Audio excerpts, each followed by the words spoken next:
If you know these 7 words, you can already build German sentences, no grammar stress, just clarity.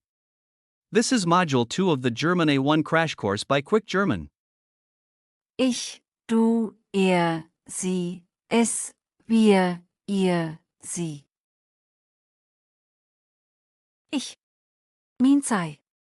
In English, we use I to talk about ourselves.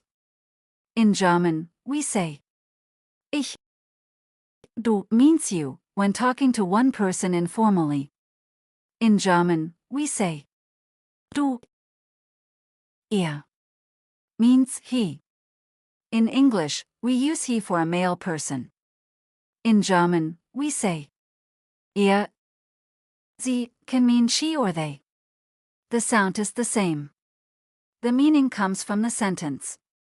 We will discuss in next module. Es means it. In English, we use it for things.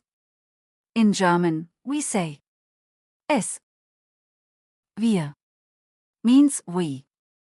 In English, we use we when talking about ourselves and others. In German, we say wir. Ihr means you all. In English, we use you for more than one person informally. In German, we say ihr. Sie also means you when used formally or politely. In German, we say sie with a capital S. Listen carefully. Lowercase z does not mean the same as capital Z. Lowercase z means she or they. Capital Z means you informal. Same sound. Different meaning. If this makes sense, German will start feeling easy. Next lesson.